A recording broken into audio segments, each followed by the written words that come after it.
Falls Creek brick, Falls Creek brick, spending my time laying Falls Creek brick, snapping them all. The idea of making bricks is really quite simple. You need to find a local source of clay, that is clay right out of the ground. Make sure you sift out all the rocks and pebbles. You're going to mix that clay with a small amount of water till it becomes a nice workable ball of clay. Throw it into a clay mold or into a brick mold. When it comes out of the mold, you sit that brick in the sun for up to a month and let it air dry, maybe put a roof over it. And what we're doing now is stacking those sun-dried mud bricks into the kiln. On the inside, we have those dried bricks that have been drying for 1 month. And the outside layer, we're using previously fired bricks. Now you could make the outside layer out of raw bricks, but it's not going to get hot enough to fire them, so they really wouldn't have turned into finalized bricks on the outside. We're going to have 3 entrances where we can feed fuel, either wood or coal, and this goes back all the way to the back of the kiln. 3 entrances. When we're all done, we're going to put a layer of bricks over top of this with just a few vent holes on the roof that we can then adjust to allow more ventilation or less ventilation as the fire proceeds.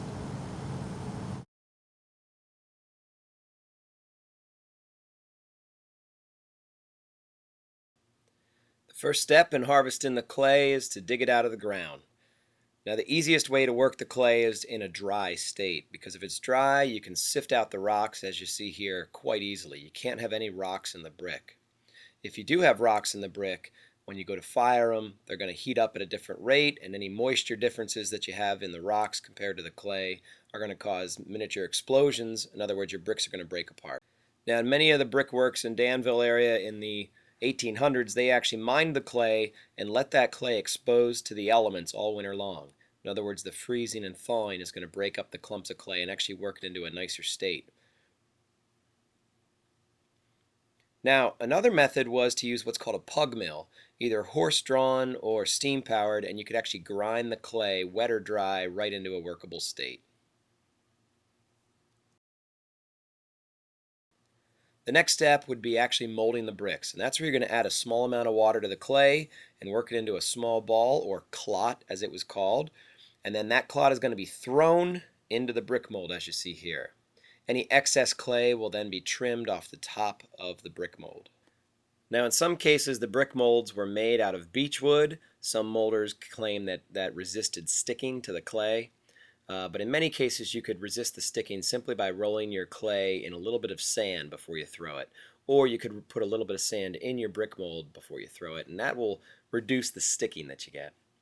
Once the brick is shaped into the correct form that you want, it's going to be removed and taken to a drying yard where it'll remain for several weeks, where it can be air dried, where most of the moisture content will be released.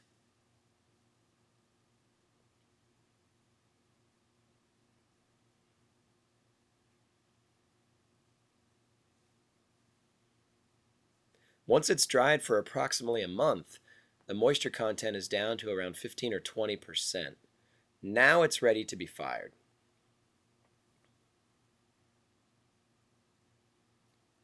Now in our case this year in 2009, we made several hundred bricks, and we had many volunteers working at constantly throwing the mud, cutting the excess mud, and laying them in the drying yard.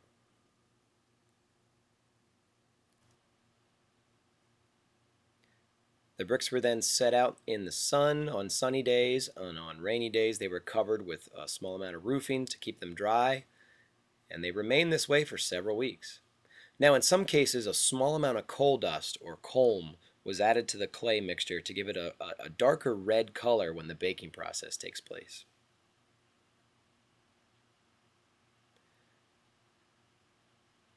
The next process will be constructing the kiln. Now in this example, as you would have seen in some brickyards, the kiln was the bricks, or should I say the bricks were the kiln.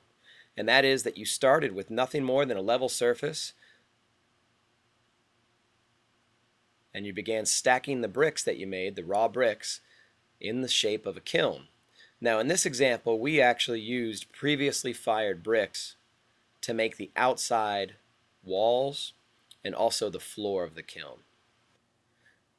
The new bricks, or raw bricks, will then be added to the inside of the kiln And what you'll end up with is a solid structure that is, for the most part, all raw bricks on the inside, and in some cases, the entire thing was raw bricks, but in this example, as you're going to see, only raw bricks on the inside, finished bricks on the outside. It's a house in Riverside. It's owned by my parents, and it's made with Falls Creek brick in the walkway. Falls Creek brick, Falls Creek brick, spending my time laying Falls Creek brick, slapping the mortar, put it on thick. It's some kind of life laying Falls Creek brick. I pick German taters, I brewed Irish ale, spent years and years slagging Danville's T-rail. Working was just money till I finally got it right. Now it's a fancy brick house at the Falls Creek site. Falls Creek brick, Falls Creek brick, spending my time laying Falls Creek brick, slapping the mortar, put it on thick. Oh, it's some kind of life laying Falls Creek brick. Wouldn't trade memories or jobs behind, wouldn't take another road to ease my mind. If I could start over, oh, if I could, I'd still be laying bricks in old Penn's Woods.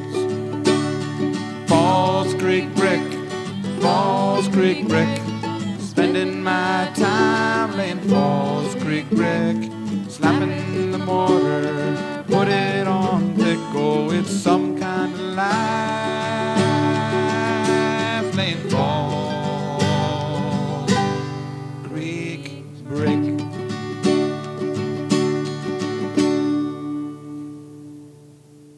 That's a take. Once the kiln was completed, a roof had to be put over top of it, just in the case that we might have a rainstorm. We added chimneys to our kiln. Since our kiln was not necessarily full size, we wanted to make sure we had enough change in elevation so that the draw and change of temperature would draw fresh air through the fire holes and vent out the top. Kindling wood was then added to the 3 fire holes, and fire was then slowly introduced. Now, for the first 24 hours, it was imperative that we kept the fires very slow and very low, in fact, slowly reaching a temperature of 600 degrees. If you heat it up too quickly, some of your bricks would start popping and breaking apart. Although not perfectly accurate, we decided to install a thermometer on the chimney of our kiln. Now, this would not give us the temperature down inside the kiln itself, but rather it would give us an indication of the temperature of the gases escaping from the kiln. Our kiln was fired predominantly by hardwood with a small amount of pine mixed in. We were set up right on the bank of the north branch of the Susquehanna River. We slowly fired our kiln for the first 24 hours.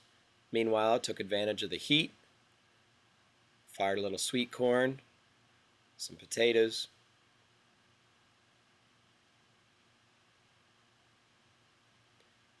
Now, a brickworker would have been responsible for keeping the fire going for 5 days, 24 hours a day.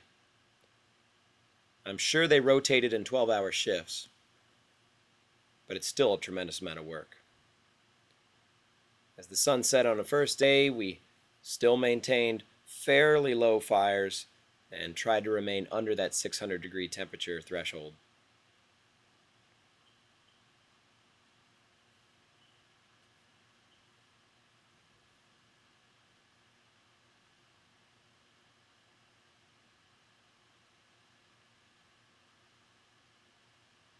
And the first batch of Pennsylvania sweet corn was piping hot and absolutely wonderful.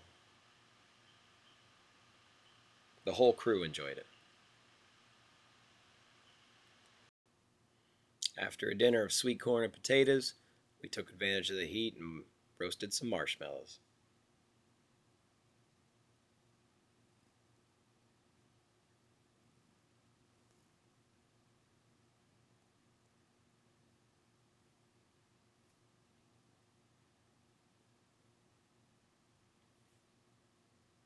Now after the first 24 hours,